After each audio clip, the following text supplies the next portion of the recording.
Do you hate ads? I hate ads. You know what I love? Patreon.com/inkdependence, where patrons get access to a patron-only Discord, ad-free videos, and the joy of knowing they help support this channel.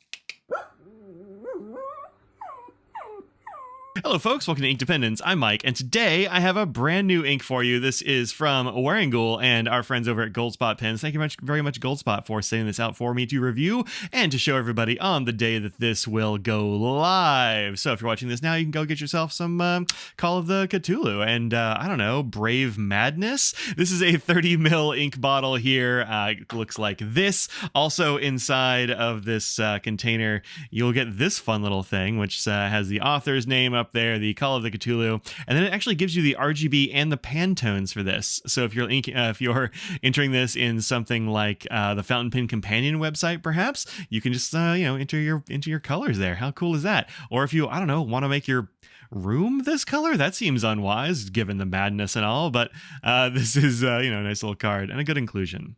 All right, so these little glass bottles are quite good. I do like the I like the form of these glass bottles. They are deep enough to fill most pens from. They have a very nice little rubbery gasket there in the cap, keeps your ink from evaporating or getting loose.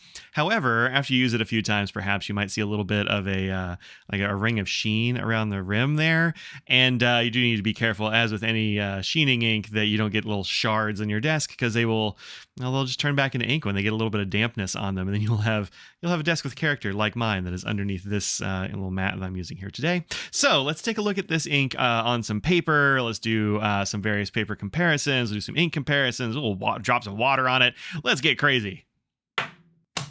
All right, here's our usual Nebula casual note paper. This is from Colorverse. They know what they're doing with some ink and paper over there as well. It is 90 grams per meter squared. It is very good for fountain pen ink, and it shows off the sheen very nicely. As you can see, there's a whole lot of sheen here on this paper, especially up here in the writing at the very top. Not as much down here at the bottom. And the reason for that actually is the pen that I used this with. And so I'll tell you about that here in a sec. But let's just admire this beautiful ink. That is some good deep sea madness right there. The deep ones or what have you from the horror stories will I think they're gonna like that ink. It looks good. It looks good. The performance here, some feather and bleed on the 20-pound paper. We'll look at that here in a little bit. Flow is medium, maybe medium dry.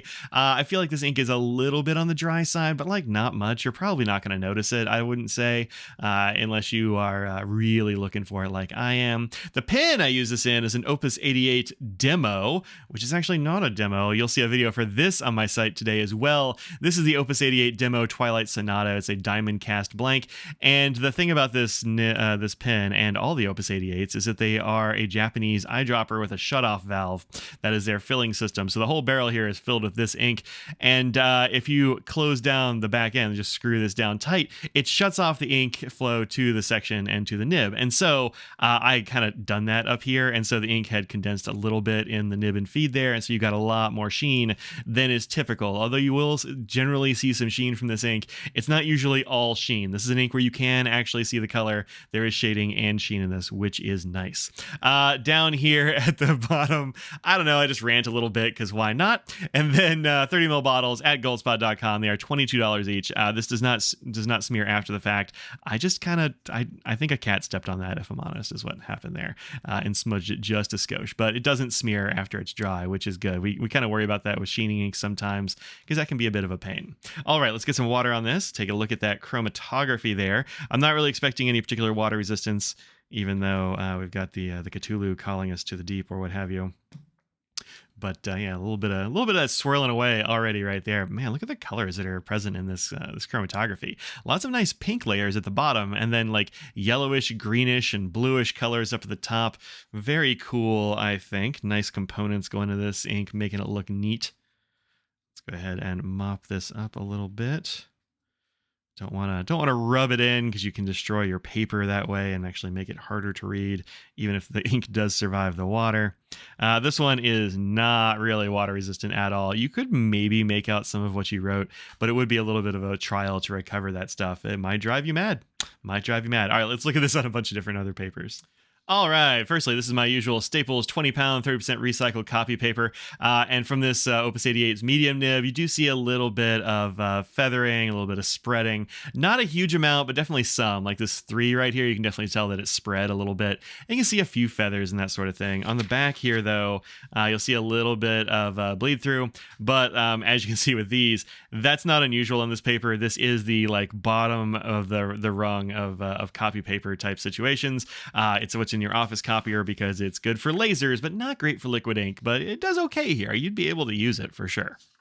All right, next up, we have this one. This is Cosmo Air Snow, and I use Cosmo Air Snow here because it's very different from all the other papers that I usually use for this stuff. Again, doing some transcribing here from the 99% Invisible City by Roman Mars and Kurt Kolstad. This is the very end of this little chapter on warning symbols like the biohazard symbol and radiation symbol. But man, this ink looks really good on this paper. It felt great to write on. Sometimes Cosmo Air Snow can feel a little bit draggy, or just Cosmo Air in general can feel a little bit draggy, like, you know, it's pillowy and it's kind of soft. It's got a little bit of a texture to it almost. And so it can feel a little bit weird, but this actually felt great with this ink and this nib. As you can see, you get lots of nice sheen, lots of shading, good greens and such there. So let's get this up close to the camera there. You can check that out. Yeah, it looks really good. I like the way that it sheens. I like the way you can see the green in there as well. This is a very cool ink. I dig it. I think this is going to be a really popular offering from Wearingeul and Goldspot. All right, next up, this is my my wheat straw paper. This is my Inky Fingers Currently Inked notebook, and there it is. Right there, Goldspot and Call of the Cthulhu. I think it looks great on this paper. It works really well. This paper is kind of like sugarcane or bamboo paper. It is not exactly coated, but it's a very tight sort of fiber, and it's really good for fountain pens, and it shows off sheen pretty darn well, as you can see there, but kind of normalish. It's not coated like your Clairefontaines and that kind of thing. And then lastly, for papers, we have our Galen Leather Everyday book here. This is Old School Tomoe River, and that's what it looks like on the Old School Tomoe River, which is absolutely gorgeous. More sheen than you usually see from this ink, but you know, still definitely see a lot of that green, even in the scribbly bit right there. Lots of nice green going on there.